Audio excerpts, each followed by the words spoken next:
Olá, gente, eu sou o Michael, trabalho com o Marcello aqui na Day Trading Academy. Já é quase final de agosto de 2019 e agora queremos dar uma retrospectiva das coisas que aconteceram essa semana passada, ver como é que essas coisas afetam o nosso mercado e nossos investimentos. Vamos lá?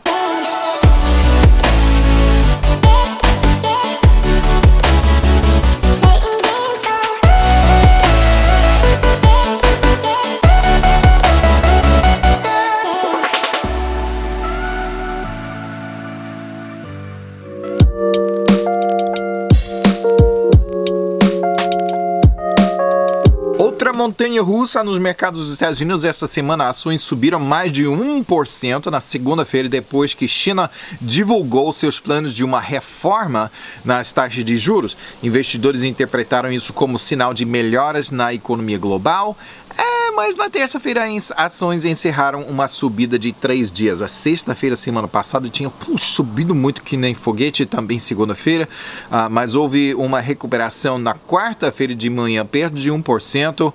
Alguns lucros corporativos principais saíram bons, né? Houve também boato de um corte de imposto de renda. Todo mundo está falando, será que o Trump vai baixar esse imposto de renda? Outro boato que virou esperança foi de mais outro abaixamento nas taxas de juros. E o presidente Trump está clamando para isso, né? E sabemos que está chegando logo essa reunião da Reserva Federal em Jackson Hole, em Wyoming, que eles fazem anualmente, né? E agora então estamos esperando essas notícias que serão boas, será? Não sei, eu acho que vai ter outro aumento ou abaixamento da taxa de juros. Então logo quanto depois da outra mais recente, eu acho que tá querendo demais, né? Tá inventando isso na cabeça. Aí China, sem ter essa saída, a divulgação daquilo que aconteceu naquela reunião, a China aumentou tarifas e Trump imediatamente respondeu com outras tarifas aumentadas. Ele não fica assim, esse Trump, ele não fica, eu levei um golpe, agora não sei o que eu vou fazer, né? Mas ele, imediatamente estava pronto, então chama o presidente China, esse é meu grande amigo, mas toma. Então, respondeu imediatamente com outras tarifas aumentadas. Também mandou que empresas norte-americanas, que empresas norte-americanas com produção na China buscassem outro lugar. Ele negou, ele pelo menos não confirmou o corte de imposto de renda, né? Então todo mundo ficou decepcionado e o mercado entrou em queda. Só restava a Reserva Federal para dar alguma esperança, né? Então estamos, por favor, dando boas notícias. E Jerome Powell, presidente da Reserva, ele saiu da reunião, ele disse que não existem regras nem previsão de que o que vai acontecer com a guerra comercial. Já sabemos, né? Mas a economia dos Estados Unidos está em boas condições, com baixo desemprego e um bom nível de estabilidade de preços. Sabemos disso e vamos cortar a taxa de juros não, né? Aí chega um momento de que todo mundo está esperando. Até agora não falou nada de que todos não sabem, né? Ele pronunciou: a reserva vai agir, a gente esperando, né? De maneira apropriada para sustentar a expansão. Obrigado, boa noite, fui. Aí fui embora. Aí todo mundo tá... Mas o que vai acontecer? É claro que o mercado reagiu decepcionado, né? Dow caiu 2,4%, S&P 500 caiu 2,6%, Nasdaq caiu 3%, somente na sexta-feira. Os índices principais caíram ao mesmo nível que começou sexta-feira passada, que deu início a essa imensa subida, né? Para a semana inteira, então, o Dow perdeu 1%, o S&P 500 perdeu 1,4% e Nasdaq perdeu 1,9%. Então, subida, baixada, é assim, mercado volátil assim, mas esse Jerome Powell, ele não quer dar dica não, aquilo que vai acontecer. A mesma euforia afetou mercados asiáticos na segunda-feira, lógico, né? Ações europeias também foram boiadas, indiretamente afetadas pelas boas notícias entre os Estados Unidos e a China, mas tiveram também seus próprios fundamentos. Líderes falavam de política monetária ainda mais frouxa, que amenizou medos de recessão restantes, né, da semana passada. Todo mundo, então inverteu a curva de títulos e tal, e agora vem recessão, e calma aí, então a gente vai afrouxar ainda mais a política monetária bem frouxa já. O resto da semana ficou mais baixo à medida que caiu a ficha que o propósito do corte recente na taxa de juros dos Estados Unidos foi meramente uma recalibração, não foi o começo de uma nova política de cortes após cortes após cortes, entendeu? Quer dizer que parece mais que foi um fenômeno de uma vez só, ao invés de algo que vai virar hábito. Mercados europeus misturados para a semana. Londres perdeu mais que todos, caindo 1/3%, então não foi nada mal não.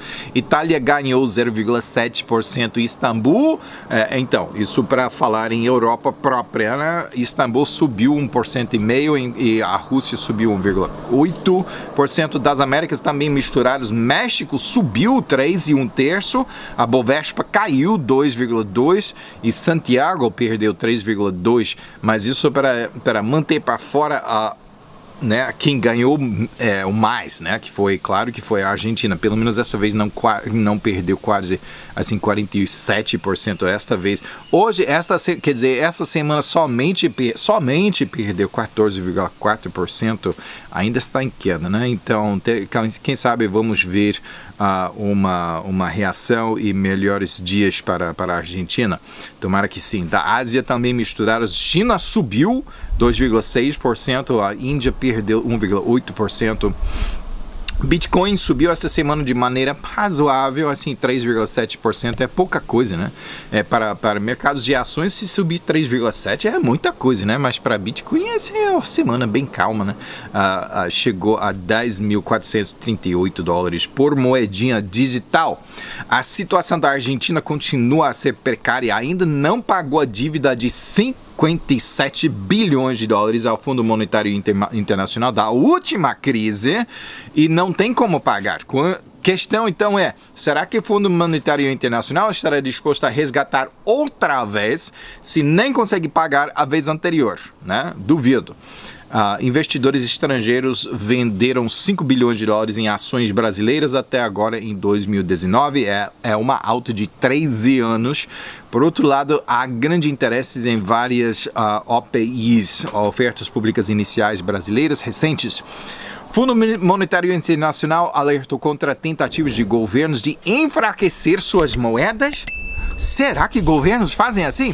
Enfraquecer suas moedas por meio de flexibilização monetária ou intervenções no mercado, argumentando que isso prejudica o funcionamento do sistema monetário internacional e piora todas as nações.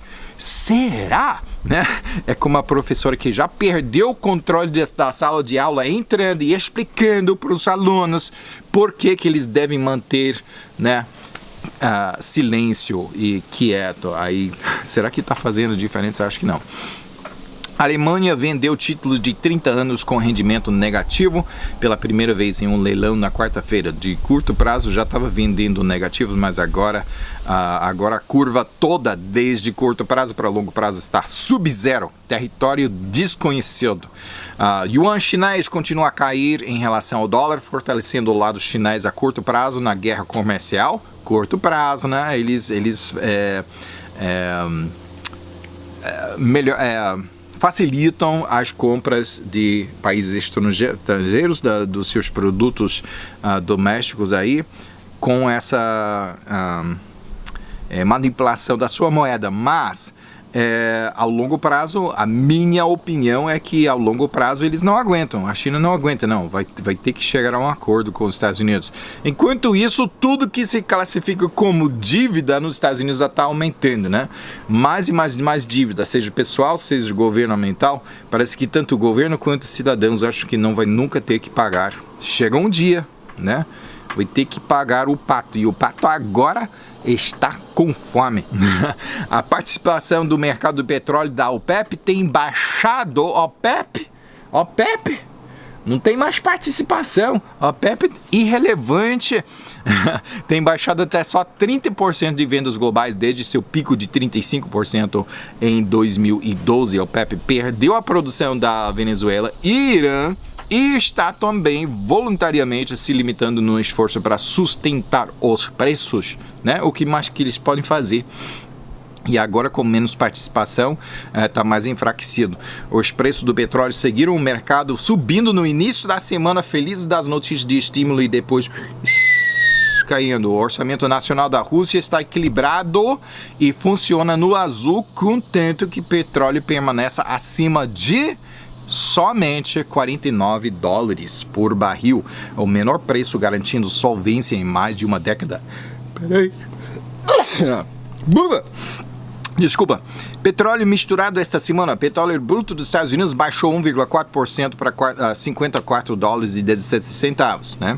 A Brent internacional subiu 0,1% para $58,87. Então, Rússia tá ok, tá tudo super legal no seu orçamento se o petróleo ficar acima de $49, né? E petróleo tá super baixo agora, tá em quase $60. Então, Rússia tá ok? Rússia tá ok. Ouro caiu mais de 1% na segunda-feira para menos de do nível psicológico de $1.500 por onça. Geralmente, com confiança nas ações, né, investidores tiram sua poupança na fortaleza de ouro, onde não está fazendo quase nada de apreciação para assumir mais risco. Mas com toda a queda tarde na semana, metais preciosos encerraram mais altos, ouro subindo 1% para 1.527 e a prata quase 2%, 1,92% para $17,50. O prata continua a subir. Bancos centrais compraram 374 toneladas de ouro durante o primeiro semestre de 2019 e daí o maior aumento em quase 20 anos, que é um dos fatores de ouro está 17% mais alto este ano.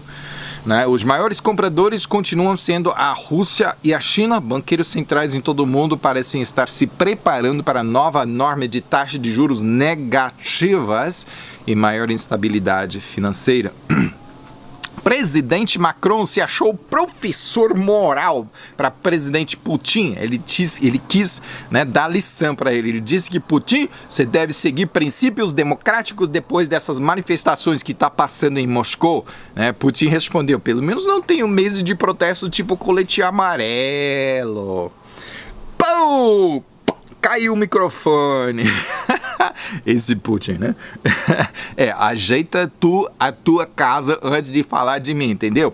Primeiro-ministro da Itália, Giuseppe Conte, renunciou na terça-feira, porém, não antes de lançar um ataque devastador ao seu próprio ministro do interior, Matteo Salvini, acusando-o de afundar a coalizão e pôr em risco a economia para ganhos pessoais e políticos. Será que político faz isso? Não é, político é altruístico, é claro, mas ele recuou, mas ele deixou a terra bem queimada, né? Essa instabilidade, claro que tem abalado o mercado italiano. Chanceler alemã Angela Merkel diz que o Reino Unido e a União Europeia poderá encontrar uma solução para o problema da fronteira irlandesa nos próximos 30 anos. Agora, o que Angela Merkel tem a ver com Grã-Bretanha e Irlanda e a União Europeia, além de ela ser a chanceler alemã, né? Ela está indicando que talvez seja possível superar o impasse antes do prazo do Brexit, no fim de outubro. Agora, quem é a Angela Merkel para decidir isso? Né? Se lembra que o antigo, né, bem recente, o antigo presidente da Comissão, a União Europeia, ele negociou várias vezes com a antiga primeira-ministra Theresa May, da Grã-Bretanha, né, do Reino Unido, enfim, ele disse que já chega de negociações. Já chega, quantas versões de Brexit já passaram, né? Ele disse, faça Brexit do jeito que já combinamos ou não há contrato, não há acordo. Entrou Boris Johnson, o novo primeiro-ministro da União Europeia, quer dizer, do Reino Unido, e a presidente da Comissão Europeia, ele manifestou-se imutável, mas o mandato dele já venceu e a nova presidenta é Ursula von der Leyen, né?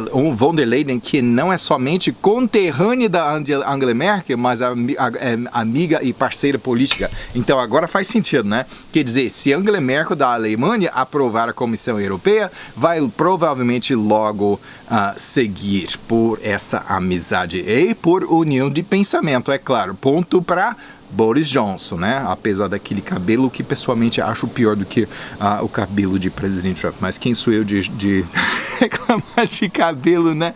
Eu preciso de cabelo antes de poder reclamar de cabelo. Falando em Alemanha, seu Banco Central alertou que o país pode entrar em recessão depois que a maior economia da Europa caiu 0,1% no segundo trimestre. A Alemanha é uma das várias principais economias globais que possivelmente enfrentam recessões. Não somente a Alemanha, mas também a economia do Reino Unido caiu no segundo trimestre. Crescimento italiano está em zero, não está caindo ainda, mas zerou. México por pouco escapou de ser classificado em recessão. Alguns analistas acham que o Brasil entrou em recessão no segundo trimestre. Vamos lá, Brasil! A mídia italiana diz que a fusão entre Fiat Chrysler e a Renault ainda pode acontecer. Agora, deixa eu explicar por que isso nos interessa. Claro que existem carros Fiat e Renault nas rodovias e garagens do Brasil. Seria interessante se posicionar, talvez, comprando umas ações para se beneficiar, se haverá uma fusão, entendeu? Né? Então vamos estudar um pouco. Chrysler é americana, Fiat é italiana. Fundiram-se em 2014. Renault é francês. Renault faz parte de grupo que inclui japonesas Nissan, Mitsubishi. Então, você fala de Renault, também é Renault, Mitsubishi, Nissan. Agora, já está vendo como isso já é complicado. Peraí que piora, tá? O governo francês possui 15% de participação em Renault, Nissan, Mitsubishi, né? Então essa burocracia, que já não é conhecida por sua eficiência, sente necessidade de exercer essa sua influência para todo mundo lembrar que faz parte, entendeu? Não pode deixar o governo francês por lá de fora, né? As japonesas não estão totalmente felizes com o casamento, né? E está insistindo em ultimatos do governo francês. Então, deixa eu fazer uma comparação. Alguém teve uma boa ideia, né? Devemos fazer uma fusão. Legal, talvez até seja boa, né? Mas aí entrou toda a complicação. Se fosse somente por isso, né? De repente faz, tudo bem. Mas é como você comentasse a sua esposa: poxa, seria legal nós sairmos, nós tiramos férias de uma semana. E de repente, né? Boa ideia, né? Mas de repente tem que levar consigo também os seus pais, seus sogros, também a sua ex-mulher e os pais dela, e todos os 10 filhos adultos que também têm sua própria opinião daquilo que vai fazer durante essas férias. De repente você logo diz: não quero mais sair de férias. E todo mundo insiste: sim, nós vamos sair de férias e você vai gostar. E todo mundo tem ideia diferente de como vai fazer, né? Assim que é essa fusão. Então, não é mais oportunidade de investimento para mim. É tipo novela eu não assisto novela das 8. Nem outra novela que não gosta da choradeira, nem gritaria, nem tudo isso. Nem essas histórias improváveis, mas mas assistir uma fusão dessa, acontecer ou não acontecer, ou estar em trâmite assim, é comédia e tragédia à mesma vez. As manifestações em Hong Kong agora estão afetando os mercados de outra maneira. Empresas não querem fazer OPI nesse ambiente, inclusive a Alibaba está adiando sua listagem em Hong Kong, valorizada em até 15 bilhões de dólares. Não somente carros Tesla que são acusados de se autodestruírem em chamas, mas Walmart está processando a Tesla por painéis solares no topo de 7 de suas lojas pegarem fogo. Problemas, né? Trump precisa de boas notícias em comércio, está super ocupado com a China e a guerra continua a esquentar. Parece que a China tem fundamentos mais fracos, porém ainda tem força para lutar, né? Mas agora Japão está ganhando dos Estados Unidos e, para ser consistente, Trump vai ter que lidar com eles também, dessa mesma forma. Essas negociações vão acontecer logo e há grande possibilidade de um acordo com ambos os lados oferecendo concessões, particularmente ajudando os Estados Unidos nos setores de bife e automóveis. Fazendeiros dos Estados Unidos estão sendo bastante prejudicados pela guerra comercial com a China, então isso ajudaria Trump de uma maneira que ele muito precisa, pois já está esquentando a corrida para as eleições de 2020, ajudando os fazendeiros, vai longe para fortalecer sua base. A situação de produtores de soja dos Estados Unidos ainda carece de muita atenção, então ele vai ter que se dirigir a isso também. YouTube tem censuriado conteúdo político conservador de maneira injusta, na minha opinião. Porém, esta semana desativou 210 canais cheios de conteúdo de fake news, desinformação proveniente da China sobre as manifestações de Hong Kong. Isso eu apoio.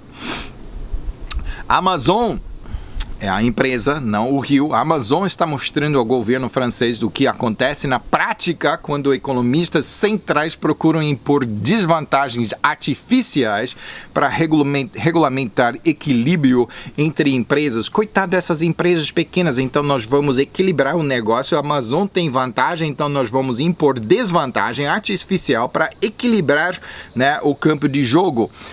França botou um imposto digital sobre a Amazon em julho para tentar prejudicar a Amazon, né? E agora a Amazon, por sua vez, está o quê? Todo mundo sabe, aumentando a taxa dos seus vendedores independentes por 3%. Então, o jeitinho que a França acha que vai dar para restaurar justiça entre empresas é simplesmente repassado aos consumidores. Só piora a situação, todo mundo perde, só a Amazon que ganha com essa situação. Para a Amazon, a tapinha não dói, né? Deixa o mercado livre funcionar.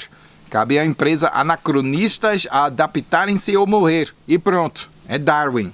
O posto, por exemplo, o posto rodoviário agora vende gasolina e diesel, né? Não vende forragem e produtos para cavalo. França quer subsidiar vendedores de forragem na rodovia. Os Estados Unidos terão um indulto que permite à Huawei chinesa continuar comprando componentes de empresas americanas para suprir os clientes existentes. Porém, por outro lado, também os Estados Unidos também acrescentou mais de 40 produtos de Huawei à lista negra econômica.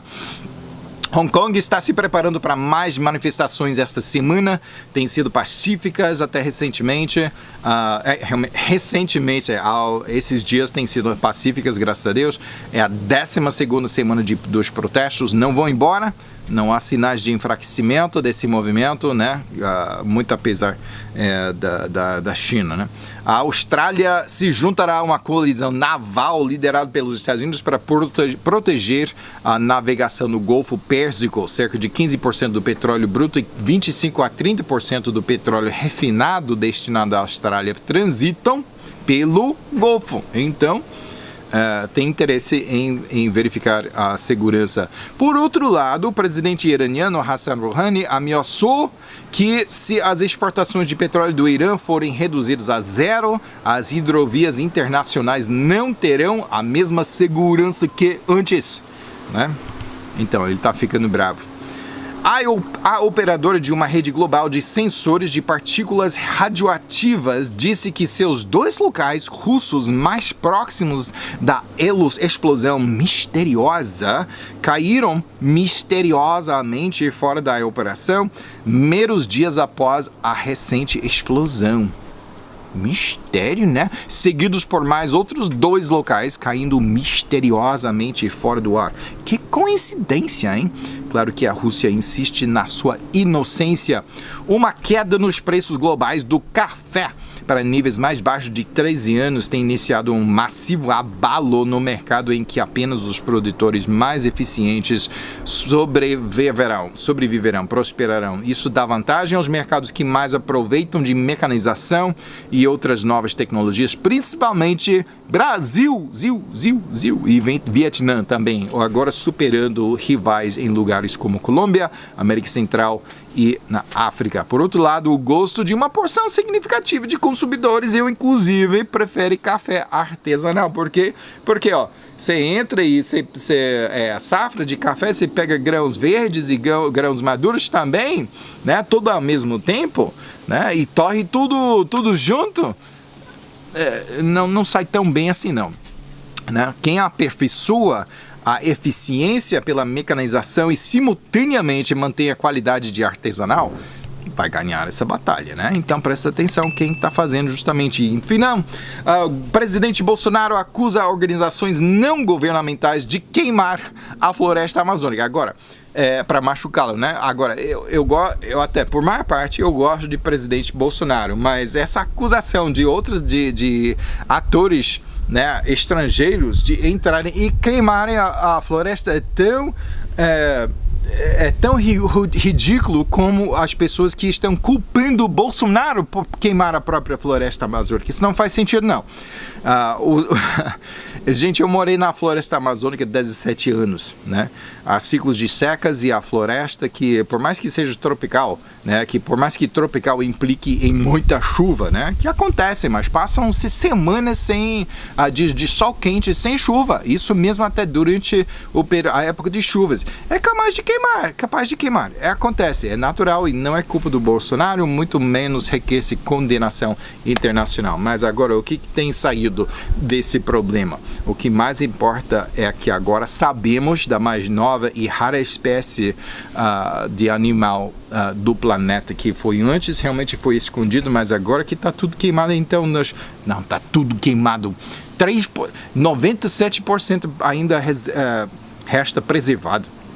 Gente, você pode voar por horas e horas e horas e horas e horas. Já tenho feito isso. Eu já passei de barco de Manaus para Alto Solimões e muitos outros lugares. Alto Rio Madeira também.